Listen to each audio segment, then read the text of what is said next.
I spent £24,000 on my GF's family over 2 years. Then she publicly humiliated me for not buying them a £35,000 car. So this happened about 3 months ago, and I'm still processing it all. I keep going back and forth on whether I made the right call, but honestly, the more time passes, the more I realize I dodged a massive bullet. Let me start from the beginning because this whole situation is wild. I'm 28, work in fintech in London, and yeah, my family has money. Not oligarch money, but comfortable enough that I don't stress about rent or buying decent wine. My girlfriend Olivia, 26, is a freelance graphic designer from Manchester. We'd been together for about 2 years when this all went down. Olivia's family situation was always complicated. Her parents, Janet and Joseph, own a small bakery in a working-class neighborhood.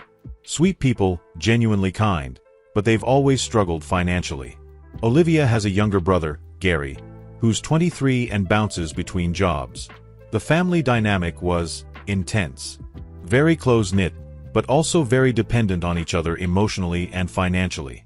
When I first met them about 8 months into dating Olivia, I could tell they were sizing me up. Not in a hostile way, but you know when people are quietly calculating what you might bring to the table? Olivia had obviously told them about my background, and I could feel this weird expectation in the air. At first, it felt good to help. Olivia's laptop died, and she couldn't afford a new one for work. I bought her a MacBook Pro without thinking twice. When her mum mentioned they were behind on the bakery's equipment loan, I quietly transferred them £3,000. Olivia cried happy tears, said I was the most generous person she'd ever met. But then it became a pattern. Every family dinner seemed to come with some financial crisis. The bakery's oven needed repairs. Gary's car broke down. Their boiler died in January. And somehow, I became the go-to solution. Olivia would give me these puppy dog eyes, talk about how stressed her parents were, how she hated seeing them struggle. The big one came 6 months ago. They were facing foreclosure on their house. The bakery wasn't bringing in enough to cover both the business and personal mortgages. Joseph broke down crying at Sunday dinner, talking about losing the family home. Olivia was devastated. That's when I made the decision that I now realize was the beginning of the end. I offered to guarantee their mortgage, signed the paperwork, became legally responsible for their £180,000 home loan. At the time, it felt like the right thing to do. Olivia was so grateful. Her parents treated me like their son, and I felt like I was really making a difference. Over the next few months, I ended up making 3 mortgage payments when they couldn't. About £4,500 total. Plus random other expenses, Gary's dental work, Olivia's car insurance, groceries when things were tight. I never kept track, but it was easily over £10,000 in 6 months. Here's the thing though, I never minded helping. These were good people in tough circumstances. Olivia was loving and supportive. Her family welcomed me completely. I felt like I was building something real with people who genuinely cared about me. But there were small things that bothered me. Olivia started making comments about how lucky she was to have found someone who could take care of everyone. Her mum would joke about me being their financial guardian angel. Gary once said, completely seriously, that I was like having a rich uncle, but better. I started noticing Olivia's expectations shifting. She'd see expensive things and make comments like, maybe for my birthday, or when we move in together, we should get one of those. She began talking about our future like it came with a built-in assumption that my money would always be available for her family's needs. The breaking point came 3 weeks ago. Olivia mentioned her parents were planning a small gathering to celebrate the bakery's 15th anniversary. Just family and a few close friends. She said it casually, then added, "Oh, and maybe you could get them something special? Like really special? They've been through so much this year." I asked what she had in mind. She laughed and said, "Well, my dad's been obsessing over this MG convertible at the dealership. He walks past it every day on his way to work. It would be such a dream come true for him." I thought she was joking. I actually laughed and asked what she really wanted me to bring. She looked at me seriously and said, "I'm not kidding. It's only £35,000. You spent more than that on your watch." I was speechless. She continued, explaining how her parents had sacrificed everything for the bakery, how they deserved something beautiful, how it would mean everything to them.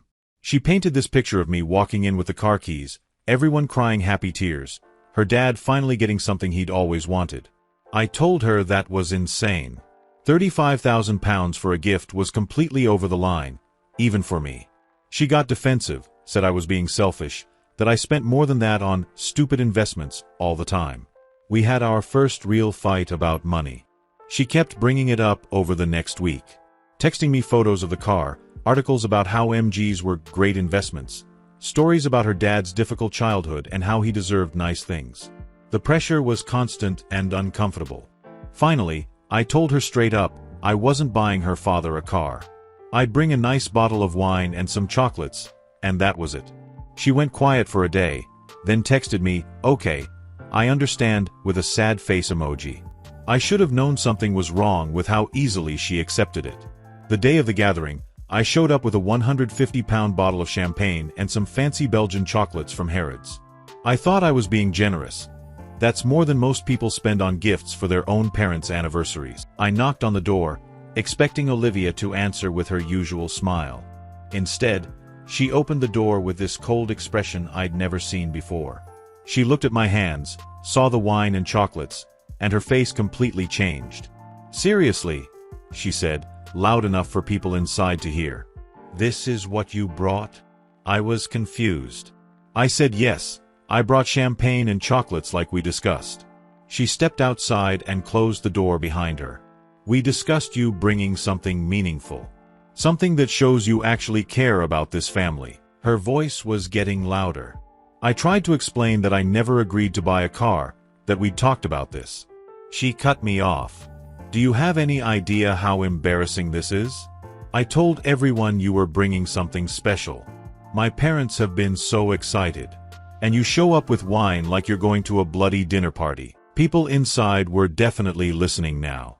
I could hear conversations stopping. "Olivia, we talked about this. I said I wasn't comfortable with." "Comfortable?" She was almost shouting now. "You're not comfortable doing something nice for people who have welcomed you like family? People you've lived with, eaten with, people who love you." I felt my face getting hot. This was humiliating.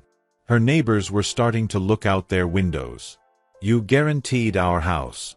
You've paid for Gary's stuff, Mom's medical bills, Dad's equipment. But when it comes to something that would actually make them happy, something they'd remember forever, you're suddenly not comfortable." I tried to say something, but she held up her hand. "No. I can't do this right now. I can't go back in there and face my family with this." She gestured at the wine like it was garbage. "Just go home. I'll call you later when I've figured out how to explain this." She went back inside and slammed the door. I stood there for probably 30 seconds, holding expensive champagne and chocolates, feeling like complete shit. I could hear muffled conversations starting up inside again. I drove home in shock. I kept replaying the conversation, trying to figure out where it went wrong. Had I misunderstood something? Was I being unreasonable? But the more I thought about it, the angrier I got. The entitlement was staggering. The public humiliation. The way she made me feel like a selfish asshole for not buying her father a £35,000 car. I started thinking about everything I'd done for her family. The mortgage guarantee that made me legally responsible for their debt. The payments when they couldn't make them. All the random expenses I'd covered without question. And she was treating me like garbage because I wouldn't buy them a car. That night, she texted me, "I'm sorry for how that went. I was just disappointed. My parents kept asking where you were, and I didn't know what to say. Can we talk tomorrow?" I didn't respond. I needed time to think. The next day, she called. I let it go to voicemail. Then she texted, "Please don't shut me out. I know I handled that badly. I was just under a lot of pressure from my family. They were expecting something big." That phrase stuck with me. Expecting something big. Like it was my responsibility to manage her family's expectations about my money. I spent the weekend thinking about our entire relationship. Every family dinner where money came up. Every crisis I'd solved. Every time Olivia had made comments about my generosity, or how lucky she was. I realized I'd become their family ATM. Not a boyfriend, not a partner, but a source of funding. And Olivia wasn't my girlfriend anymore. She was their representative, managing the relationship to maximize financial benefit.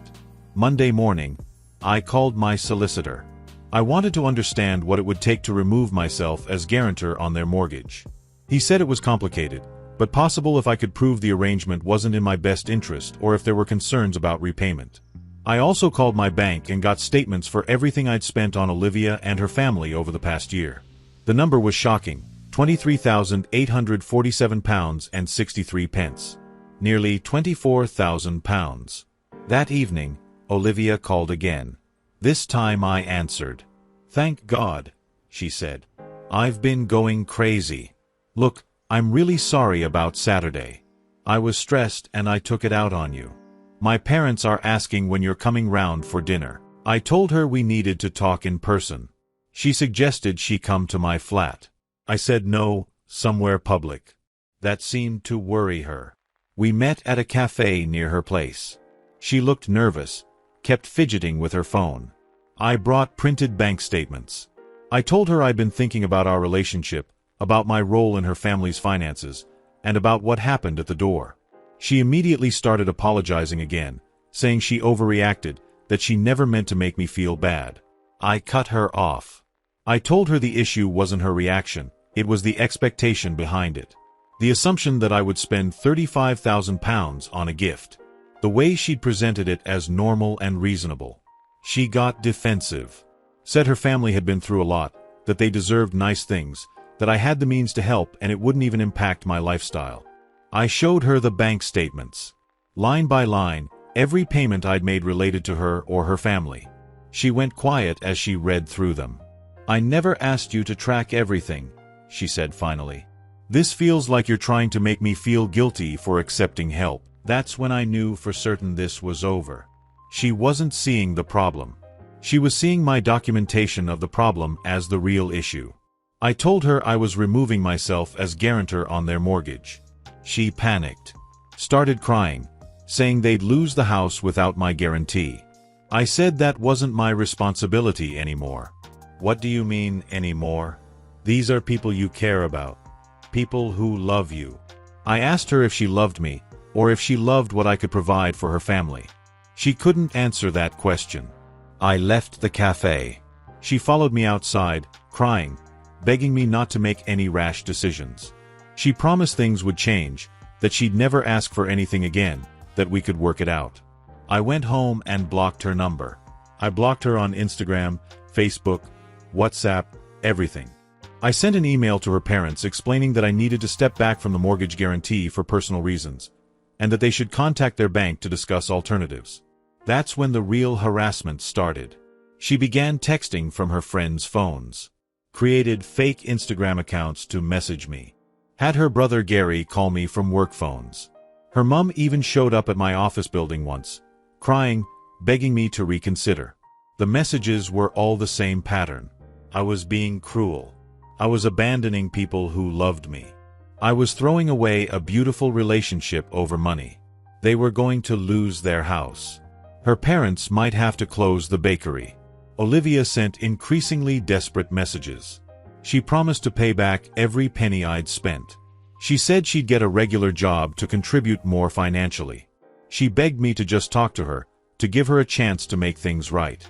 But here's what really got to me. Not once did anyone acknowledge that what happened at the door was wrong.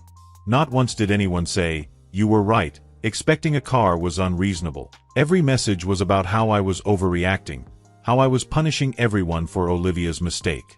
They still didn't get it. 3 weeks later, Olivia managed to corner me outside my gym.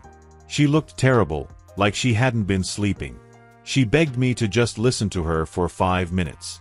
Against my better judgment, I agreed. She told me she'd realized how wrong she'd been. That she'd gotten caught up in trying to make her family happy and lost sight of what was important. She said she loved me, not my money, and she was willing to prove it. I asked how. She said she'd take full financial responsibility for her family. She'd get them off the mortgage guarantee somehow. She'd pay me back everything, even if it took years. She just wanted another chance. I told her it wasn't about the money anymore. It was about respect. About being valued as a person rather than a resource. "I do value you," she said. I don't know. I got confused about what was normal. My family was so grateful for everything you did, and I wanted to keep making them happy. I asked her why making them happy was more important than respecting me. She couldn't answer that either. I told her it was over.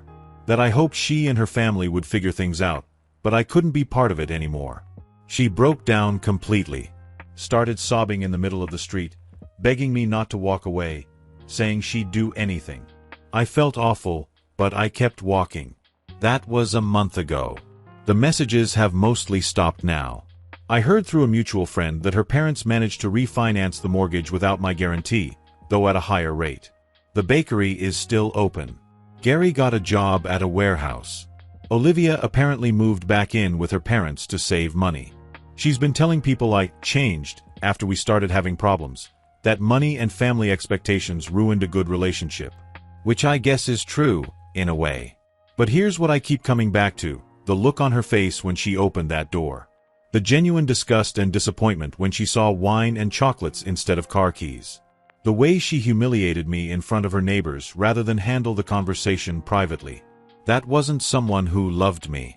That was someone who saw me as a means to an end, and was angry that I wasn't performing my role correctly.